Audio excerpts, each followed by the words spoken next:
Today I'm going to basically do a summary of my own journey. I started the Patreon project about 2 years ago, immediately after the first time that I that I learned from Master. And I've been writing about various topics. But at one point, I talk about what Master have talked about, which is the modernization of Buddhism,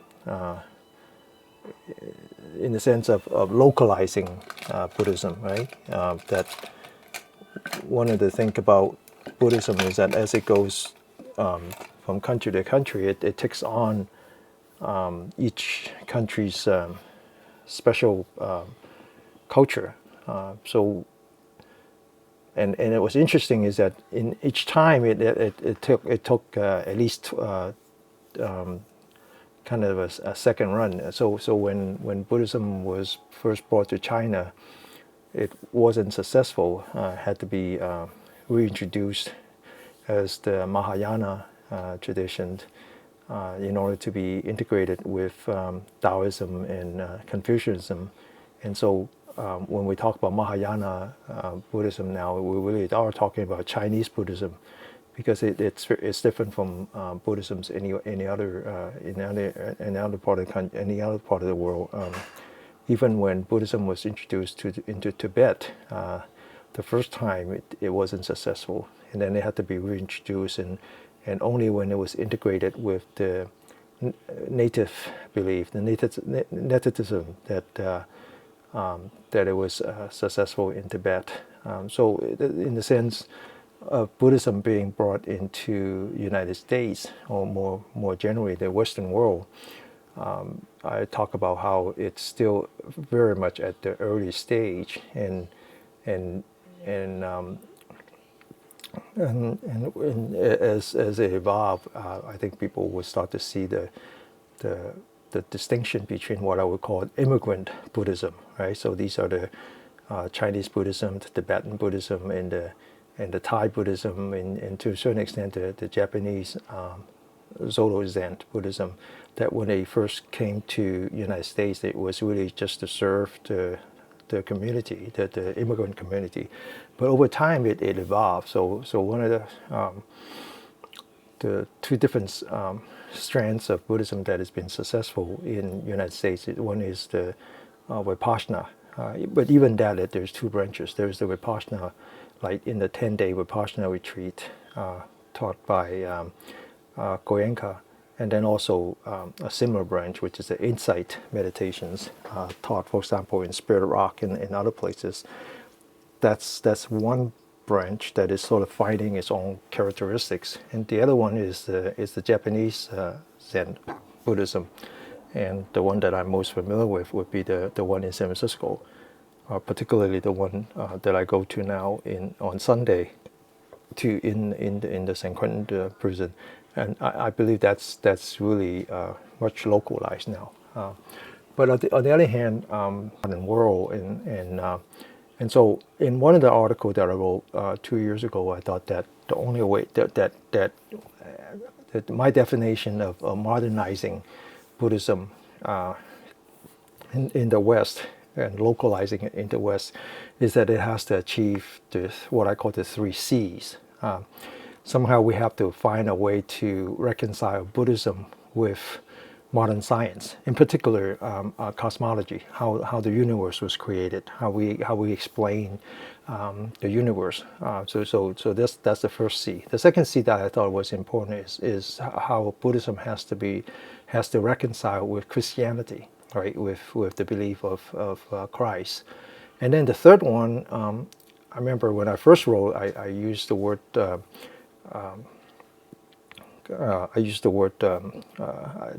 third C is what did I use?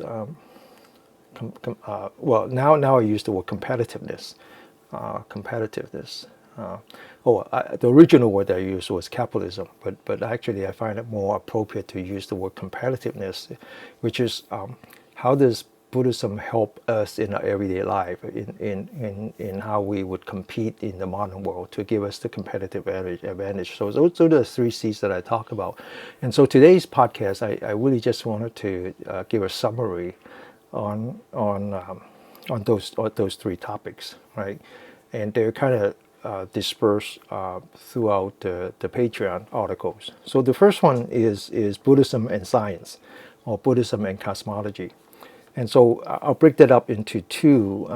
One is Buddhism and time. And so in Buddhism, there's very little mention of time, except that there are two quantities that are mentioned.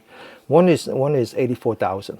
84,000. That actually is mentioned many times, as if Buddha's teaching is represented by 84,000 what's called skillful means, right?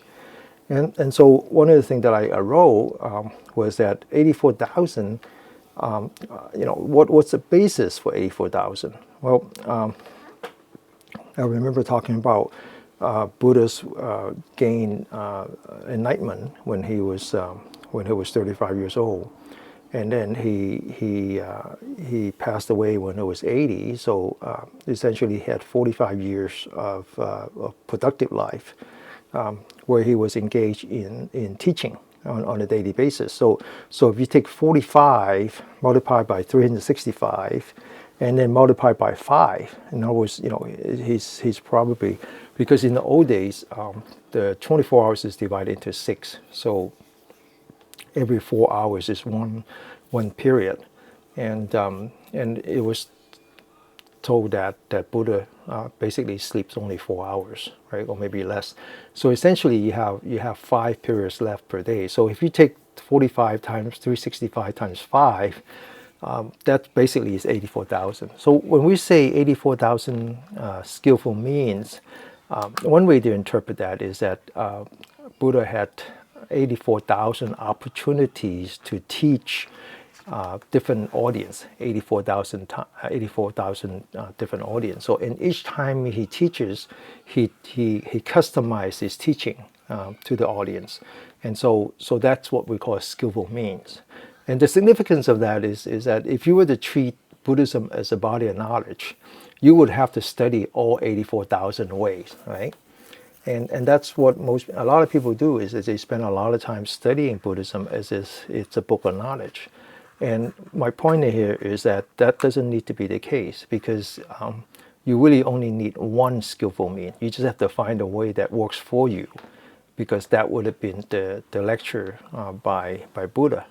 Had he had a chance to meet you personally, he would have customized that for you. And so instead of treating Buddhism as a knowledge, as a body of knowledge, it's best that we treat it as a practice, and we just have to find out one practice that is right for us and focus on that, and not to have to worry about the 83,999 other skillful means.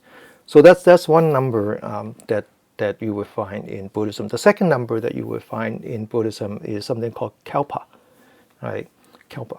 So kalpa, there's different definition for kalpa, and one definition is that it's a number, right? And it's a very large number. And you have to understand that 2,500 years ago, people probably didn't have a good grasp of what numbers mean, right? In fact, the concept of the zero is actually a very recent invention. So you will have to imagine that in order to talk about large quantity, large numbers, Buddha had to invent a way. And the way he did that is that, well, if you start with 10, and then you add 1 every 100 years until it reaches 84,000.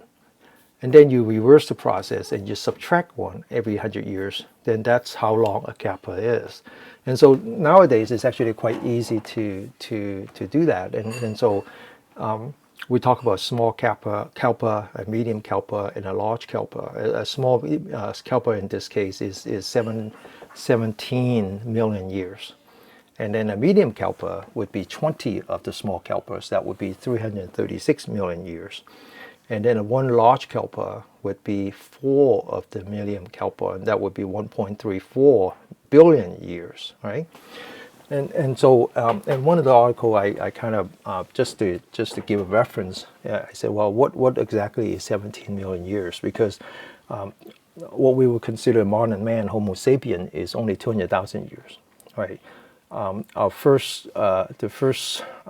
common ancestor, what is known as Lucy, is 4.4 million years. So 17 million years is really at the very beginning of man. In fact, you probably wouldn't even call it man, you just call it ape.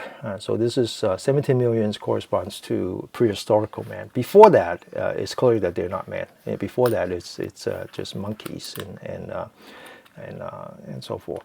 And then one medium kappa, as it turns out, 236 million years, is the beginning of the amphibians. So this is, if you talk about how humans were developed, we have things that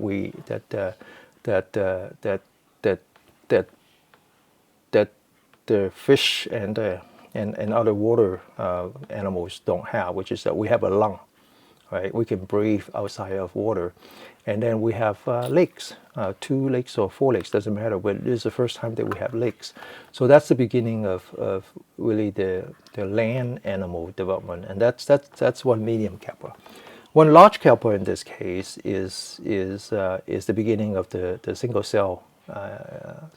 So this is when actually is in the very early development of life form where sexual intercourse was not even required. Okay, so that's the measure of time. So those are only 2 quantities in Buddhism that mentioned in the Buddhist teaching. One is 84,000, and the other one is the various measures that are called kalpa. Now, interestingly, for those. For some of you who might not know, right, there's a branch of Buddhism called the Pure Land Buddhism. Right, the idea is that there's, in addition to the historical Buddha, in this case is Sikamori, there's another Buddha. Actually, there's a lot, but there's another Buddha that we call Amita Buddha. Right, Amita Buddha. It means every time you see that word R means to negate. Right, or actually it doesn't mean no. It just means that it's the opposite. So in this case, Amita has actually 2 meanings.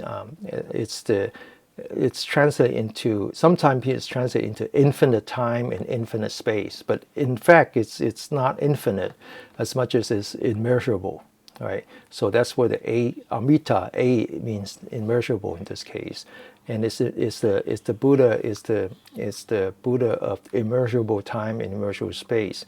And so if you study the sutra, and it talks about how the Amita Buddha was gained awareness 10 kalpas ago, right, which is a very interesting number. So if say 10 kalpa would be 13.4 billion years. Now, interestingly, the scientists thinks that the universe was created in 13.8 billion years, right? 13.8 billion years, or 13.7, depending on how you want it. The number is not exactly, but it's somewhere between 13.7 and 13.8. That's the Big Bang. That's when the universe was created, where it went from a state of total energy to where matters first appear, right? So that's defined by Einstein's E = mc squared, where energy can be converted into mass. Now, when we think about Big Bang, we think about an explosion, right? Explosion means lots of light and lots of fire. When in fact, it's not the case. That's not the case at all. Light didn't appear until about 300 or 400 million years after Big Bang. So that's the difference between 10 kalpa, which is 13.4, and the Big Bang, which is 13.8. In other words, one can make the case that when we say Amita Buddha was actually the first appearance of light in the universe. Interesting, right? So I wrote about that, and I'm quite happy that I'm happy with that. So the other aspect of what I wrote is how Buddhism and science can be reconciled, and so. in science, we talk about something like the particle wave duality, right? So in quantum mechanics, we say, well, a particle can appear to be both matter and energy, right? Depending on how you see it. Another way of looking at it is something more recent than quantum mechanics, which is called unified string theory, which says that basically all energies can be represented as a multidimensional string and the multidimensional string has different vibration mode, and it's depending on which vibration mode that you see different subatomic particles. And in fact, so this is a way to represent a unified ways of representing both matter and energy. That in this case, energy is just another vibrational, matter is just another vibrational state. It's kind of similar to when you talk about water. And so water is H2O. It's two hydrogen combined with one oxygen. Yet water can appear as ice, as liquid, or as air, depending on the temperature. Right? They're all water. So if you were to take that view and look at energy and matter, then you can argue that matter is just another form of energy. Okay, just that it's at a much lower vibrational state.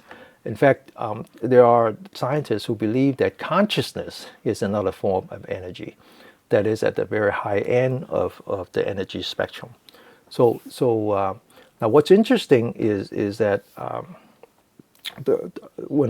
3 years ago when I started this Patreon project was right after I had a chance to learn from Master and participate in this 3-day meditation retreat, and I wrote about that retreat when I talk about the Buddha statue that had a special meaning to him.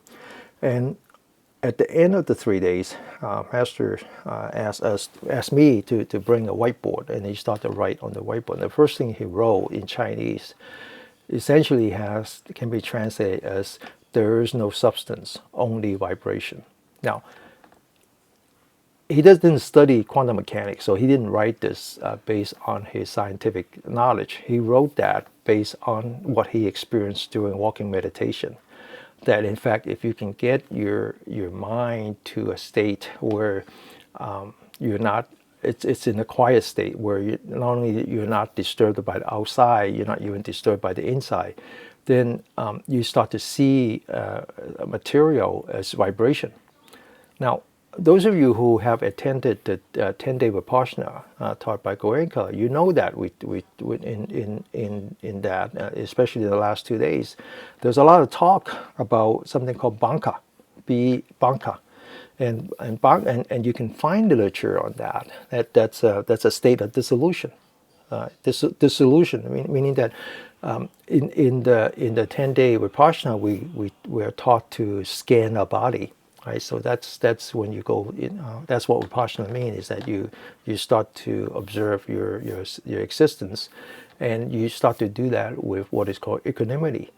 And it was talk about that as you progress, you will start to see your body as just vibration, and first appearing, in the skin level, and eventually even down to the bones. Everything is just vibration. So this is another way that I believe that Buddhism and science can be reconciled. Right, is in fact reconcilable. And then the second topic in Buddhism and science that I wrote in the large collection of articles that I wrote in the last 3 years has to do with time dilation. Time dilation is a result of Einstein's relativity. So what does relativity means? It means that it's not absolute. And so what is not absolute? Well, Einstein came after Newton, right? So Newton invented the equation of motion, right? The gravity. And in his development, he made the assumption that time is absolute. Right, and when Einstein came along, is that and he basically looked at that and he says, well, there is no reason that time has to be absolute. Time can be relative. In other words, the different parts of the universe could have different time, right? And then in fact, the time, the only reason that you would have time is because you have rising and falling. Right, so things come into existence and then things go out of existence. If that were not the case, then there's no reason to measure and then there's no reason for time. So in fact, time is the result of having material. If this were a world of pure energy, there is no reason for time. Okay, so in fact, one of the things that fall out from Einstein's general relativity is the concept of the black hole. That there is a region. There can be regions of space in space where is pure energy. A black hole. That's what it means. That when material enters into this region, when it passes what is called what's called the event horizon, then the material becomes energy again, right? So it's the reverse of the Big Bang, and at the singularity of the black hole, there is no more energy, and there's no more material. There's no more material, then there's no more rising and filling, and then there's no rising and filling. There's no reason for time, and in fact, at the singularity, there is no time. Time stands still. And so if you take that as one end of the spectrum, one part of the space where there's no time, then you can extrapolate, and you can extrapolate to another part of the universe where the clock is not zero, is fast. So essentially, you can map the universe in terms of its time. Now that's actually very, very consistent with Buddhist teaching, right? Before I talk about what the Buddhist teaching, I want to, in one of the articles I talk about a movie, one of my favorite movies called Interstellar, right? Interstellar was a very popular movie. It talks about, well, the premise of the story was that Earth basically was coming to an end, right? So we have completely used up Earth as in its capability to support life form, and then human has to find a different planet, and so in the movie it talks about space traveling, and the reason what makes this movie special is that the script was co-wrote by a scientist, a professor at Caltech by the name of Kip Thorne, who actually received his Nobel Prize just 2 years ago in his discovery, or in his discovery of the gravitational wave. Okay, and Dr. Kip Thorne was a close colleague of Stephen Hawking. Stephen Hawking talks a great deal about black hole, and talks about the Hawking's radiation, meaning that until Hawkins, people think that the black hole is a one-way passage, that material gets in and it can't get out, and Stephen Hawking says basically that no, that's actually it's a bidirectional event. You can actually, energy can come back out. But in any case, what's interesting about this movie is that there was a planet called the Miller's planet, which was very close to the horizon, the event horizon, very close to the black hole. And 1 hour, and one of the things that they talk about is time dilation. Is that 1 hour on the Miller's planet is 7 years on Earth. So when the astronauts got stranded on the planet, they got delayed 3 hours, and when they came back to the space station, his colleague who was on the space station had aged 21 years, right? So he was already a old person. And so 1 hour, 1 hour is equivalent to 7 years. If you take 24 hours a day, then that means that 1 day is equivalent to 168 years. Okay. Now in Buddhism, we divide up the universe. And when we talk about the realms, different realms. So first of all, we talk about the Dharma realms. The Dharma realms is a pure energy state. So the pure energy state, that's where the Buddha would reside. And so I could make the argument that the Dharma realm would be behind the event horizon. What's in front of the event horizons would be in Buddhism the three realms, what we call the desire realms, the form realms, and the formless realms. and then in the desire realms, it's separated into the 6 different.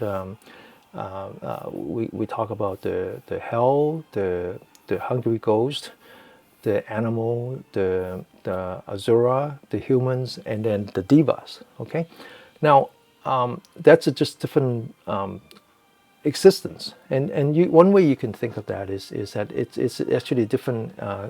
It's different. It's different levels of contamination, right? Contamination in the sense of being, if the pure energy state is the Dharma realm where there's no contaminations, then essentially the 3 other realms outside the Dharma realm, the formless realm, the form realm, and the desire realm, are different levels of contaminations. And of course, with the desire realm being the most contaminated, and in the desire realm, the hell would be the most contaminated, and these realms would have different time, would have different standards of time, right? So in the Buddhist teaching, and I wrote about this in the articles, is that once you get into the Deva realm, the heavenly being realms, is actually subdivided into 6 different realms. And somewhere in there, it varies. The time varies.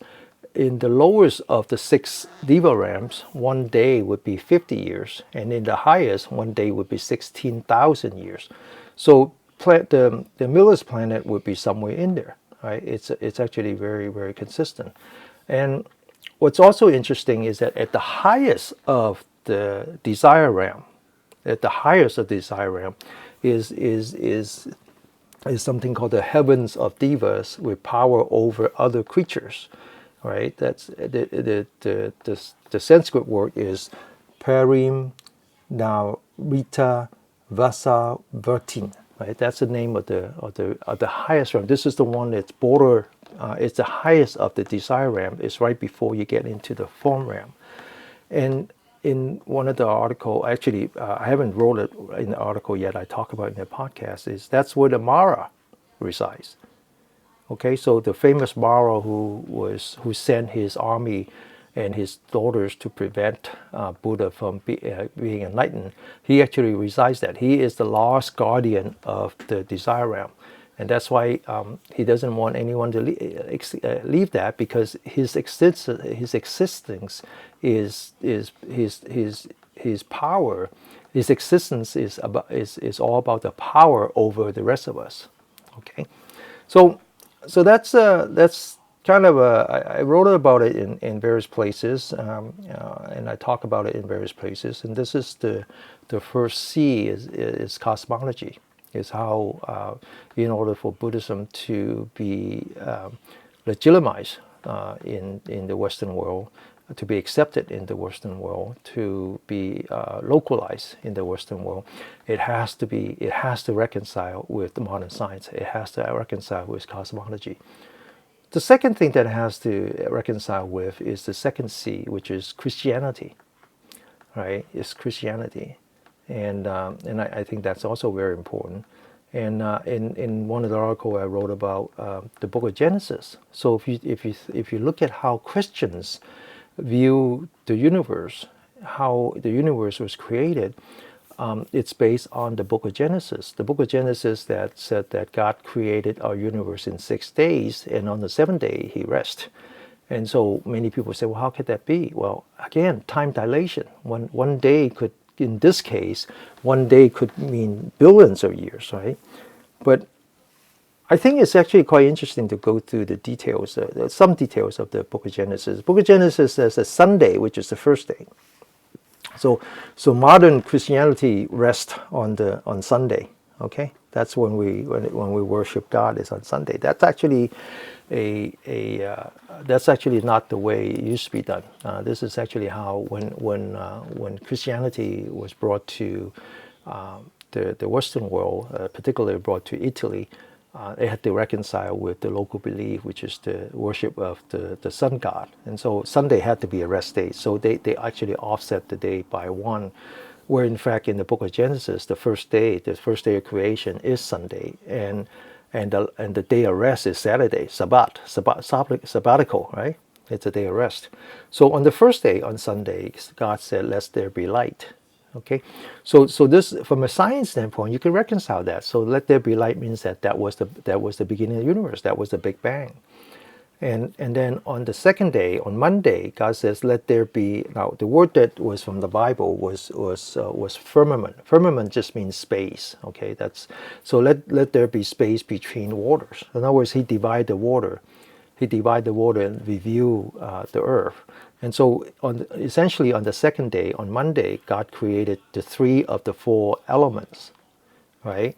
So He created earth, water, and wind elements. The only thing left was the fire. Okay, so then on Tuesday, on the third day, He says he created, "Let the earth put forth grass, herb, fruits, and the seeds." So essentially, He created life form. Okay, so first He had the elements, and then now with the elements He created life form. And in Buddhism, these would be non-sentient beings, right? They're life forms, but they don't have consciousness. Okay, that's very important. And then on Wednesday, on the fourth day, God says, "Let there be light." Right. So he essentially created the sun and the moon and the stars, and He divided up the time of the day into the day and night, and He talks about how there's seasons. Right. The moon rotates around the earth, and then the sun. At that point, it was thought that the sun rotates around the earth. Doesn't matter.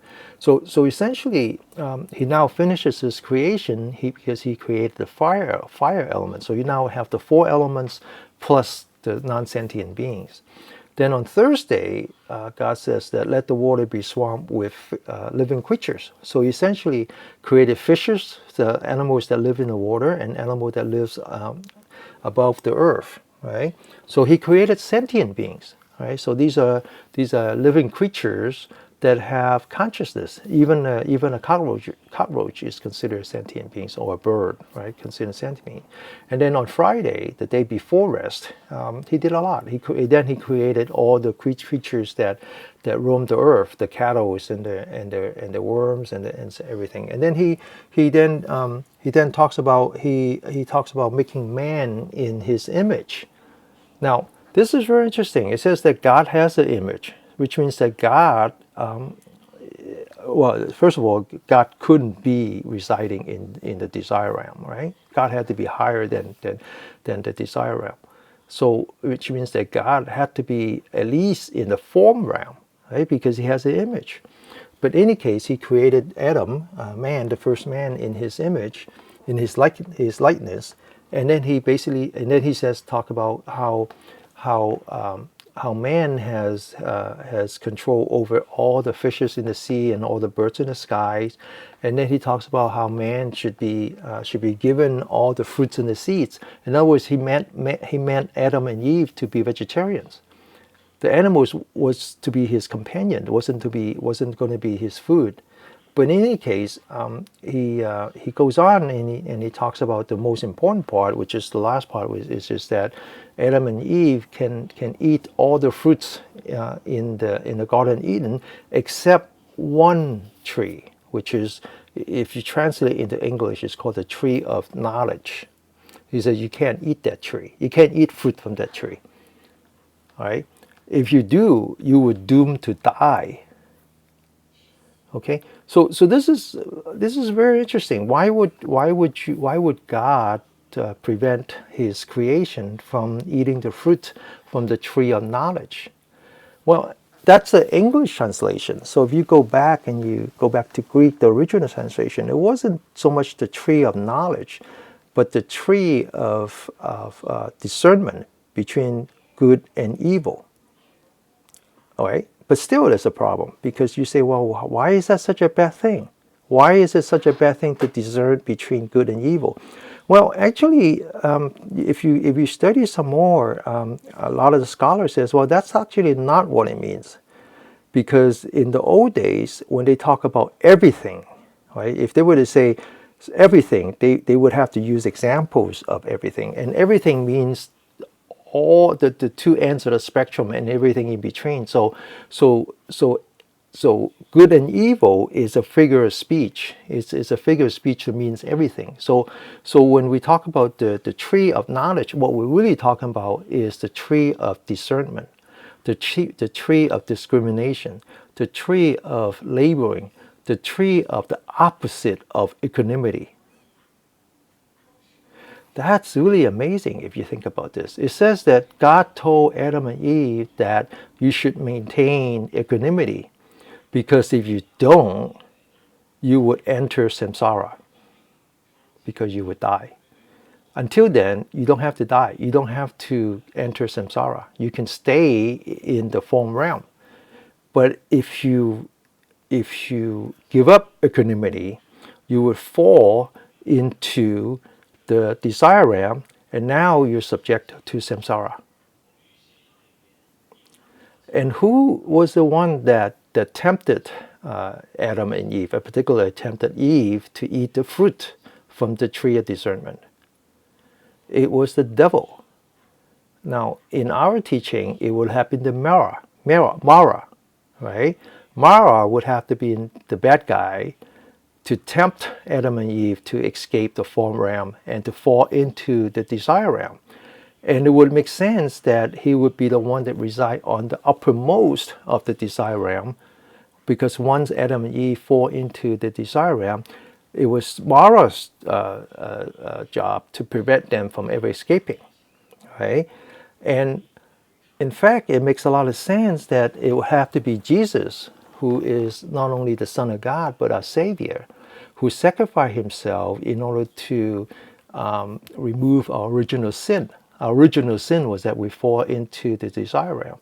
And it was Jesus who then says that you are now absorbed or original sin, meaning that we can now go back to go back to be with God, right? Anyway, it doesn't matter. You're not going to change the Christians' view on what they believe. That's not my point. My point is to expand our own horizon. If you consider yourself a Buddhist, meaning that you're interested in studying the teaching of Buddha, then you should have a much broader horizon, and you should have a way to understanding other people's religion. Okay, and then so finally, when we talk about Jesus, to me, I mean, in our language, Jesus was a saint. Jesus was a bodhisattva, and Jesus was the Son of God. Right? God is just another being. And if you study how Christ was born with the three wise men following the star to visit him and then bestow on Jesus the gift, that actually there's a parallel of that in the Tibetan Buddhism, right? The most famous Tibetan Buddhist is Dalai Lama. Okay, and so if you study Dalai Lama's life story, you know that he was a child in an unknown family, and when one of the monk died, the elders would seek out the reincarnation of that monk, and they would find a child, and they would give the child a test, and then they would decide that the child actually was a rebirth of the famous monk, another famous lama, and then they would then identify this child, let the child grow up to a certain age, and then they would bring the child into their protection, and then they would teach him. It's as a continuation of education. In fact, in this case, it's not one life form, but multiple life form. And there's a word for that. It's a word that's called Rinpoche, Rinpoche, Rinpoche, right? Which means the precious one. Okay, so there's lots of controversy about the missing years of Jesus, right? So anyway, before that, I talk about that explains the three wise men, right? So the three wise men were the gurus who were seeking out a reincarnation of another guru who had passed away, another lama who had passed away, and then the missing years of Jesus. The Bible, there was no record of Jesus at between the age of 12 and 29, right? So talk about his childhood, and then boom, talk about he's starting his ministry. People talk about that as perhaps the wise man came back. This is sort of the Buddhist tradition at the time, and then actually was educating Jesus. And if you look at Jesus and the way that he what he believes is actually very different from the Judaism belief at the time. What does Jesus stands for, right? Jesus basically stands for the first three of the six paramita: generosity, what we call dana, morality, what we call sila, and then tolerance, right? So there's a lot that I believe that the two can be reconciled, at least for us, maybe not for the Christians. We're not going to change the Christians' view. I just want us to have a broader view of our counterparts. And then finally, I'm going to wrap up quickly. Finally, is Buddhism and competitiveness. And so one of the article I wrote, short article I wrote, I talk about how I intend to write about that, and I would break it up into three different chapters. The first chapter is what I call decompress. For some reason, I like C. So again, there's three C's: decompress, decontaminate, and deconvolute. So decompress, this is one chapter. I hope to write that as soon as I can. It talks about stress reduction, talks about the vagus nerve, talks about the two different modes, the fight or flight versus the rest and digest, right? So this is for modern man, for the urban survivors. This is very important. How do we, what happens to evolution, and how we have to have technique that allows us to basically distress, right? Remove, decompress. The second C is decontaminate. Basically, that if we don't know, it's mindfulness. It's going back to really talk about mindfulness, and this is important because in right now there's a lot more. There's a lot of different interpretation of what mindfulness is, and I want to go back. One of the article I wrote about mindfulness is going back to original, which is mindfulness just means remember. Just remember, have a place for your mind, right? And if you don't have a place for your mind, it would be like walking across the street, walking out in the street with your kid, but not holding their hands. Well, they will get kidnapped. And if you don't have a place for your mind, whether it's on your breath when you're sitting still or on your body when you're walking, then your mind will get kidnapped, and it will get kidnapped by your emotion, right? And in fact, the emotion is what we call the five hindrances.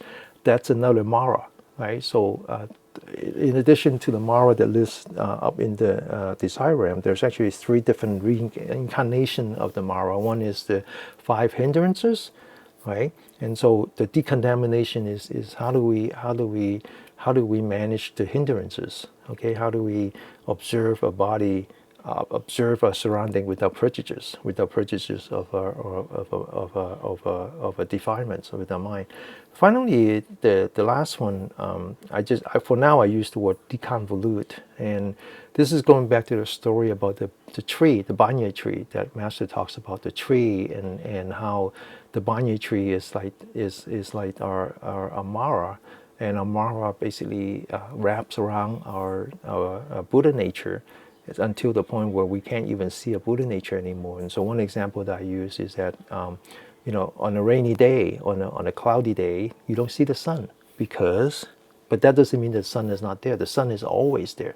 The sun is like a Buddha nature, right? But we don't see it because it's contaminated, right? It's being strangled by our desire. And so so this is where I start to talk about the five skandha, which is another form of Mara, and how Master has, and how Master's teaching, especially the walking meditation, how we overcome that, and deconvolute our mind from our body so that we know which one is, and then once you know then you achieve towards in your practice towards oneness of mind and body. Okay, so it's a long podcast. I did this one mainly for myself. I just want to pat myself on the shoulder and says, okay, I kind of 3 years later achieved what I came out to achieve, which is to at least define in my mind how Buddhism ought to be modernized, and that it ought to be reconciled with the three things: science, in particular cosmology, how our universe was created, how we explain our universe. And then the second thing that it has to do is that Buddhism has to be reconciled with Christianity, right? How they view our universe. And then finally is that it has to be adapted to competitiveness or capitalism. And so that's it. Thank you. Talk to you soon. Bye-bye.